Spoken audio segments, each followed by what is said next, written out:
Breaking news చూస్తున్నారు. బండి సంజయ్ కి big shock తగిలింది. బండి సాయి భగీరథ్ కు బెయిల్ ఇచ్చేందుకు హైకోర్టు నిరాకరించింది. పబ్లిక్ ప్రాసిక్యూటర్ వాదనలు వినకుండా మధ్యంతర బెయిల్ అంటే ఇంటరిమ్ బెయిల్ ఇవ్వలేమంటూ హైకోర్టు చెప్పుకొచ్చింది. విచారణను రేపటికి వాయిదా వేసింది హైకోర్టు. ముందస్తు బెయిల్ పై విచారణ వారానికి వాయిదా వేసింది. ఇక్కడ రెండు డెవలప్మెంట్స్ ఉన్నాయి మీరు గమనిస్తే కనుక. మరీ ముఖ్యంగా ఇంటరిమ్ బెయిల్ ఇవ్వలేమంటూ హైకోర్టు చెప్పుకొచ్చింది. విచారణను రేపటికి వాయిదా వేసింది హైకోర్టు. దాంతోపాటు యాంటిసిపేటరీ బెయిల్పై కూడా విచారణను వారానికి వాయిదా వేసింది. బండి సాయి భగీరథ్ తరపున అడ్వకేట్ నవీన్ కుమార్ వాదనను వినిపిస్తూ ఉన్నారు. ఇటు తప్పుడు ఆరోపణలతో భగీరథ్పై కేసు పెట్టారంటూ అడ్వకేట్ చెప్పుకొచ్చారు. ఈ కేసు పోక్సో పరిధిలోకి రాదు అంటూ చెప్పుకొచ్చారు అడ్వకేట్. బాధితురాన్ని చెప్తున్న బాలిక మైనర్ కాదు మేజర్ అంటూ ఇటు కోర్టు దృష్టికి తీసుకెళ్లారు అడ్వకేట్. ఆమె తల్లి తప్పుడు ఆధారాలు సృష్టించి వయస్సు తగ్గించి పోక్సో కింద కేసు నమోదు చేయించారంటూ కూడా అడ్వకేట్ హైకోర్టు ముందుకు తీసుకువెళ్లారు. ఇన్ఫాక్ట్ హైకోర్టు ముందు తమ వాదనను వినిపించారు. బాధితురాలివి డిఫరెంట్ బర్త్ సర్టిఫికేట్స్ చూపెట్టారు అంటూ అడ్వకేట్ చెప్పుకొచ్చారు. ఎఫ్ఐఆర్లో కావాలనే సెక్షన్స్ మార్చారన్నారు అడ్వకేట్. ముందు BNS section 74, 75, section 11 read with 12 POCSO case పెట్టారన్నారు. ఈ సెక్షన్స్ ప్రకారం తక్కువ శిక్ష పడుతుందని, తర్వాత సెక్షన్ 5 రెడ్ విత్ 6 యాడ్ చేశారంటూ అడ్వకేట్ చెప్పుకొచ్చారు. ఇటు బండి సాయి భగీరథ్కు పోలీసుల నుంచి రక్షణ కావాలంటున్నారు అడ్వకేట్. ఇంటరిమ్ బెయిల్ ఇస్తే బండి సాయి భగీరథ్ పోలీసులకు సహకరించేందుకు సిద్ధంగా ఉన్నాడు అని చెప్పుకొచ్చారు. Interesting development. In fact we have to note this point two. బాలిక మైనర్ కాదు అనడానికి ఆధారాలు సమర్పించాలంటూ హైకోర్టు చెప్పుకొచ్చింది. ఇంట్రెస్టింగ్ డెవలప్మెంట్ చోటు చేసుకుంటున్నాయి. నిన్న బండి సాయి భగీరథ్ కూడా ఇటు పోలీసులకు ఒక నోట్ని పంపించడం జరిగింది. ఏమని దానికి సంబంధించి డీటెయిల్గా మాట్లాడుకునే ప్రయత్నించడం మా ప్రతినిధి ఇన్నారెడ్డి అప్డేట్స్ అందించేందుకు హైకోర్టు నుంచి సిద్ధంగా ఉన్నారు. లాయర్స్ కూడా అవైలబిలిటీలో ఉన్న ఒకసారి ఇన్నారెడ్డి దగ్గరికి ప్రయత్నం చేస్తున్నాను. హైకోర్టు నుంచి అప్డేట్స్ అందించేందుకు ఇన్నారెడ్డి సిద్ధంగా ఉన్నారు. ఇన్నారెడ్డి, ప్రస్తుతం ఏం జరుగుతోంది, డెవలప్మెంట్స్ ఏంటి, అండ్ ఇప్పుడు బండి సాయి భగీరథ్ సంబంధించి నెక్స్ట్ ఏం జరిగే అవకాశం ఉంది లీగల్గా?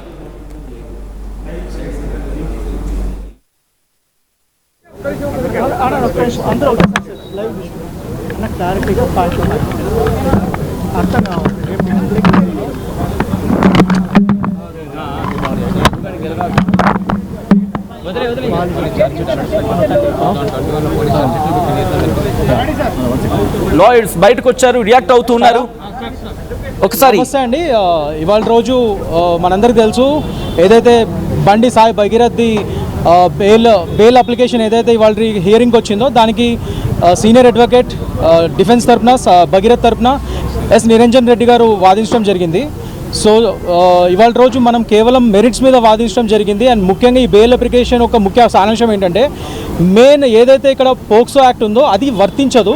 సో డెఫినెట్గా దానికి తగ్గ సాక్ష్యాధారాలు మెటీరియల్స్ మన దగ్గర ఉన్నాయి.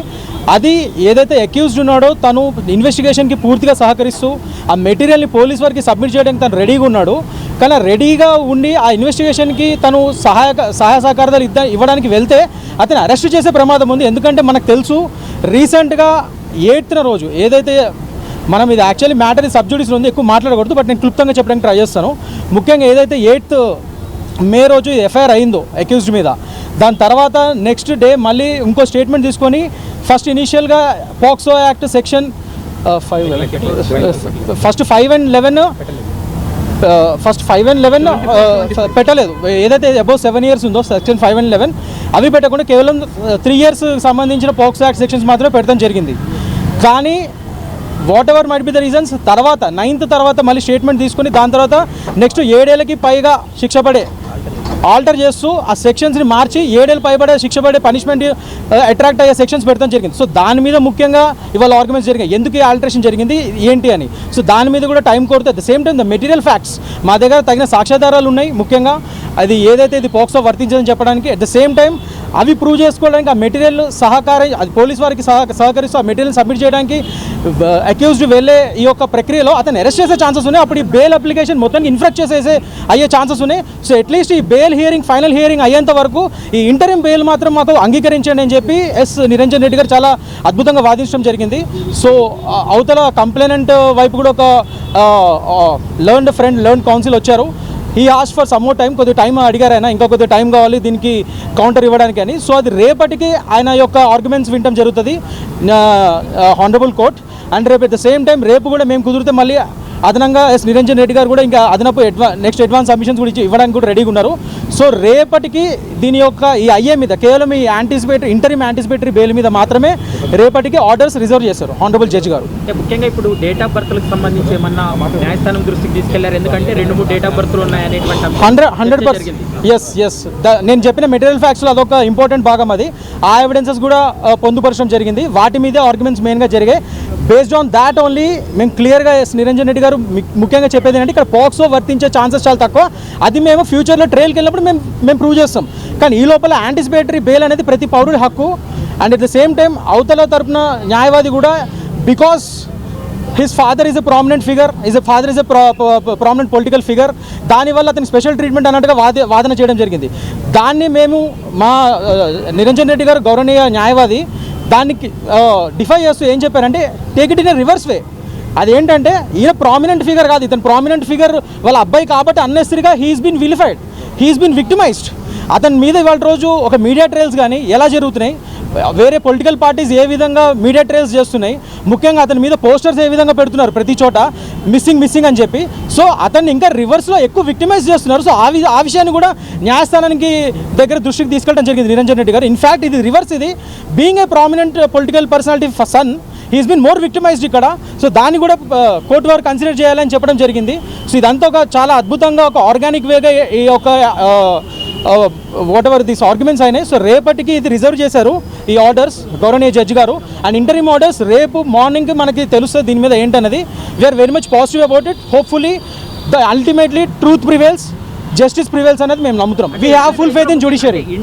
ఇంట్రీమ్ బెయిల్కి సంబంధించి ఈ పోక్సో కేసుల్లో గతంలో ఏమైనా సుప్రీంకోర్టు ఆదేశాలు కానీ సుప్రీంకోర్టు జడ్జిమెంట్లు కానీ వీటికి సంబంధించి ఏమైనా క్లారిటీ ఇచ్చింది? చాలా మంచి క్వశ్చన్ అడిగారండి. 100% అంతకుముందు ప్రీవియస్ ప్రెసిడెంట్స్ కూడా ఏవైతే సుప్రీంకోర్టు సంబంధించినవి ఉన్నాయో 3 జడ్జిమెంట్ సబ్మిట్ చేయడం జరిగింది. ఇంకా అదనపు ప్రతి పాయింట్ టు పాయింట్ ఇప్పుడు నేను చెప్పిన ప్రతి పాయింట్ టు పాయింట్ అక్కడ ఆర్గ్యుమెంట్స్ చేసి ప్రతి దానికి సుప్రీంకోర్టు ప్రెసిడెంట్స్ని గౌరవనీయ నిరంజన్ రెడ్డి గారు చెప్పడం జరిగింది. సో అవన్నీ కూడా కన్సిడర్ చేసి రేపు డెఫినెట్గా హానరబుల్ కోర్ట్ అవన్నీ కన్సిడర్ చేసి రేపు అవతల పక్క న్యాయవాది ఎవరైతే కంప్లైంట్ తరపున న్యాయవాది ఉన్నారో ఆయన రేపటి వరకు టైం అడిగారు ఇంటరిమ్ అప్లికేషన్ వరకు ఆర్గ్యుమెంట్స్ చెప్పడానికి. సో ఆయన తరపు వాదనలు కూడా విని రేపు ఒక డెసిషన్ తీసుకునే ఛాన్సెస్ ఉన్నాయి. అది చూడాలండి, ఎందుకంటే బికాజ్ రేపు మార్నింగ్కి ఇది ఎప్పుడు లిస్ట్ అవుతుందో చూసి దాన్ని బట్టి దీని మీద ఆర్డర్స్ బట్టి ఉంటుంది.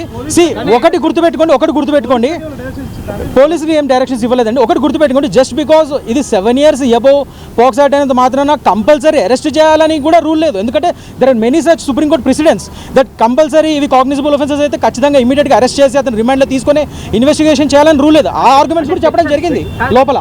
సెక్షన్ ఆర్డర్ అయింది కాబట్టి ఖచ్చితంగా ఈ కేసులో అరెస్ట్ చేసే అధికారం మాకుందనేది పోలీసుల వాదన. ఆ ఆల్టరేషన్ ఎందుకు జరిగింది, దానికి తగ్గట్టుగా మీరు ఎందుకు సడన్గా ఆల్టరేషన్ చేయాల్సి వచ్చింది అన్న వాదనలో మా వైపు వాదనలు నిరంజన్ రెడ్డి గారు ఇవ్వడం జరిగింది. సో దాని మీద ఇవాళ రోజు గౌరవనీయ జడ్జి గారు అన్ని చూసి అన్ని ఫ్యాక్ట్స్ ఆఫ్ ది కేసు అన్ని చూసి రేపటికి దాన్ని రిజర్వ్ చేశారు. 8వ తారీఖు ఎఫ్ఐఆర్ అయినప్పుడు ఉన్న సెక్షన్లకు మళ్ళీ 9వ తారీఖు ఆల్టర్ చేయడానికి కారణాలు ఏంటనేది వాళ్ళ నుంచి ఏమైనా క్లారిటీ వచ్చిందా? అది లేకనే వాళ్ళు ఇంకా టైం కోరుతున్నారు. వాళ్ళు అట్లీస్ట్ మినిమం 1 week అలా అడిగారు. బట్ గౌరవనీయ జడ్జి గారు ఇది ఇంటరిమ్ అప్లికేషన్ కాబట్టి రేపటికల్లా డెసిషన్ తీసుకోవాలి కాబట్టి రేపటికల్లా ఏమన్నా మీరు కౌంటర్ ఫైల్ చేయండి అని అడిగారు. దానికే వాళ్ళ తరపున న్యాయవాది రేపటి వరకు మేము ఫైల్ చేస్తామన్నారు. సో రేపు ఆయన యొక్క వాదనలు బట్టి అవసరమైతే మళ్ళీ నిరంజన్ రెడ్డి గారు he will be giving his other submissions if necessary. ఈ కేసులో కేంద్ర మంత్రి కొడుకు కాబట్టి ఈ కేసు ఇప్పటికే ఇన్ఫ్లుయెన్స్ గురవుతుంది, ఇన్ఫ్లుయెన్స్ చేస్తున్నారనేటువంటి అంశానికి సంబంధించి ఒక అంశం కోర్టు దృష్టికి తీసుకెళ్ళినప్పుడు కోర్టు ఏమైనా కామెంట్ చేసిందా? అక్కడ కోర్టు వారు అలాంటివి ఎప్పుడు చెప్పారండి. ఆ కోర్టు వారు ఎప్పుడు అలాంటి కామెంట్స్ చేయకూడదు, చేయరు కూడా. అక్కడ అవతల వైపు న్యాయవాది గారు అన్నారన్నమాట. దానికే నిరంజన్ రెడ్డి గారు దీన్ని రివర్స్లో తీసుకోండి. ఇక్కడ అసలు మేము క్లియర్గా చెప్పారు నా వాదనల ముందు, నన్ను అసలు స్పెషల్ పర్సన్ కింద కన్సిడర్ చేయకండి, అందరితో పాటే నేను కూడా ఒకరిని. అండ్ ముఖ్యంగా ఈ పోక్సో సుప్రీంకోర్టు ప్రెసిడెంట్స్ ఏవైతే చెప్పారో అవన్నీ కూడా ఇదివరకు సాధారణ అక్యూజ్డ్కి వచ్చిన జడ్జిమెంట్స్ మీదనే ఆధారపడి ఉన్నాం. Special persons based case loss మేము సబ్మిట్ చేయట్లేదు. ముఖ్యంగా ఇక్కడ నేను ప్రామినెంట్ వ్యక్తి యొక్క కొడుకును కాబట్టే ఇంకా నన్ను ఎక్కువ విలిఫై చేస్తున్నారు certain political party, certain media sections. ఇంకా నా పోస్టర్లు ప్రతి చోట పెడుతున్నారు, ఎక్కడ భగీరథ్ అని. ఇంకా రివర్స్ నన్ను ఎక్కువ విక్టిమైజ్ చేస్తున్నారు అనేది ఇక్కడ ప్రధాన ఆర్గ్యుమెంట్ అయింది. అక్కడ అది చూడాలండి రేపటి దాన్ని బట్టి, ఎందుకంటే మార్నింగ్ ఇది హియరింగ్ ఉంది. బెయిల్ అప్లికేషన్ అనేది ప్రతి అక్యూజ్డ్ దేశంలో అతని సర్వసాధారణమైన కాన్స్టిట్యూషనల్ రైట్ అది.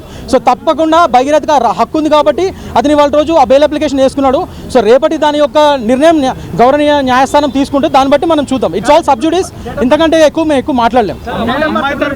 అమ్మాయి తరపు వాళ్ళు బ్లాక్ మెయిల్ చేశారు, కోట్ల రూపాయలు డిమాండ్ చేశారన్న అంశం కూడా వచ్చింది. అవన్నీ కాదండి, ఇప్పుడు సబ్జుడిస్ ఆ మ్యాటర్ అంతా ఇప్పుడు మనం మాట్లాడలేము. ఎందుకంటే this is only for the bail application and for the interim bail application decision is pending tomorrow. So let us not get into the facts now itself, please. అందరూ అంటున్నది డేట్ ఆఫ్ బర్త్ గురించి కదా. ఇప్పుడు court కూడా చెప్పింది date of birth గురించి ఒక clarity రావాలి. 2 డేట్ ఆఫ్ బర్త్ దాని గురించి సార్ క్లారిటీ మేము ఇచ్చేది సబ్మిట్ ఆల్రెడీ చేసామండి. ఫ్యాక్ట్స్ ఆఫ్ ది కేసు ఏవైతే అవసరమో అవన్నీ మేము ఆల్రెడీ ఎవిడెన్సెస్ పెట్టాము అక్కడ. Let us see wait. It's in sub judice. The matter is sub judice. Sir ఒక్క నిమిషం. న్యాయమూర్తి కూడా అడిగారు కదా అమ్మాయి స్టూడెంట్ ఏం చేస్తుందని, ప్రొటెక్షన్ అవన్నీ వాళ్ళ అవతల వాళ్ళు సబ్మిట్ చేస్తారండి. And also the PP has to submit all those అవన్నీ ఇప్పుడు కాదండి, అది మేము జడ్జికి సబ్మిట్ చేసాము. డెఫినెట్ గా ఇది పోక్సో వర్తించదన్న దాని మీద ప్రధానంగా ఉంది. చూద్దాం. ఇంటరిమ్ అనేది రేపటికి పెండింగ్ ఉంది కాబట్టి దయచేసి please be patient. It's sub judice. Order వచ్చే లోపల పోలీసులు అరెస్ట్ చేయడానికి లేదు అట్లేం లేదు. సి బెయిల్ అనేది ప్రతి పౌరుని హక్కు, అది వేసుకున్నారు. Let us wait and see. Tomorrow it is pending for orders for tomorrow. Let us next ఎవరున్నారు?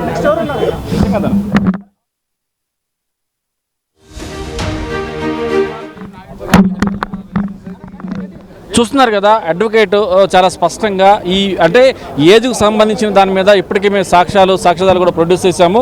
మరి రేపు 15వ తారీఖున ఈ కోర్టుకు అంటే ఈ పోలీసు ఎంక్వైరీకి హాజరవుతామని చెప్పేసి నిన్న పంపించిన నోటికి రిప్లై ఇవ్వడం జరిగింది. మరి రేపు హాజరవుతారని దాని మీద కూడా దీని మీద రేపు ఉదయాన్నే పీపీ గారి ఆర్గ్యుమెంట్స్ ఉంటే దాని ఆర్గ్యుమెంట్ తర్వాత వచ్చిన జడ్జిమెంట్ని బట్టి నిర్ణయం తీసుకుంటామని చెప్పని కూడా చెప్తున్న పరిస్థితి.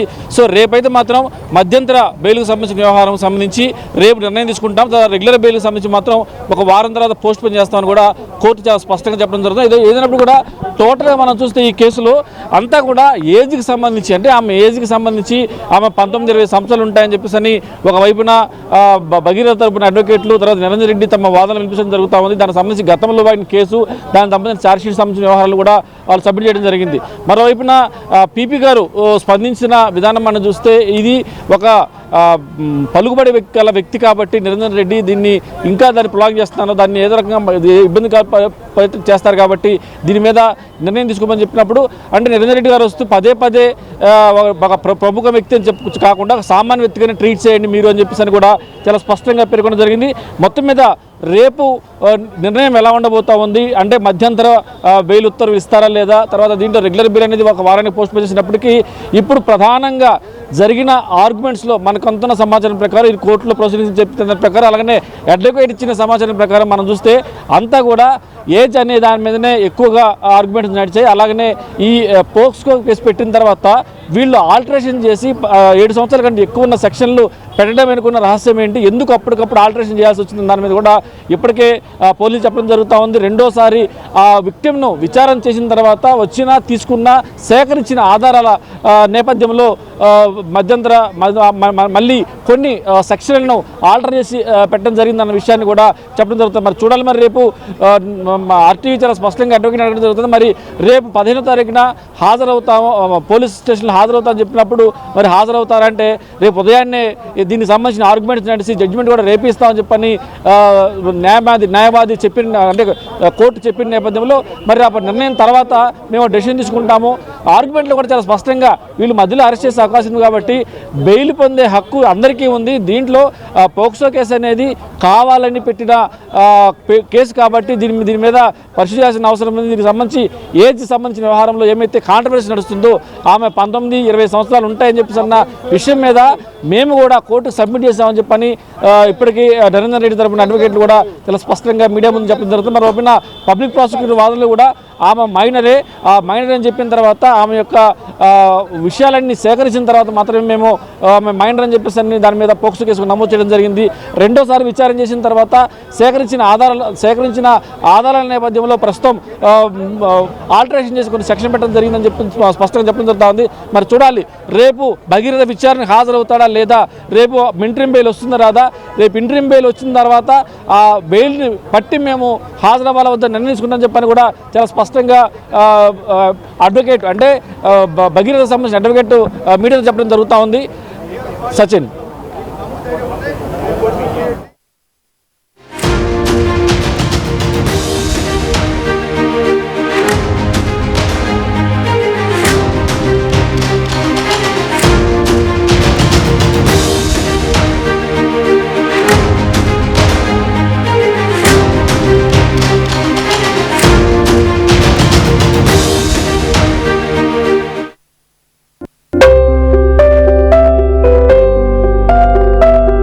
చిన్న చిన్న ఆనందాలు 35 ఏళ్లుగా నా జీవితంలో లేవు. 35 ఏళ్లుగా నేను డైపర్లలో బ్రతికాను. 6 సెంటీమీటర్ల ఫిస్టులా నా మూత్రాశయంలో లీకు కారణమైంది. ఎవరూ నాకు సహాయం చేయలేకపోయారు. AINUలో వైద్యులను కలిసే వరకు. అక్కడ వారు రోబోటిక్ శస్త్రచికిత్సతో నాకు పరిష్కారం ఇచ్చారు. వారు నా ఆత్మవిశ్వాసాన్ని కూడా తిరిగిచ్చారు.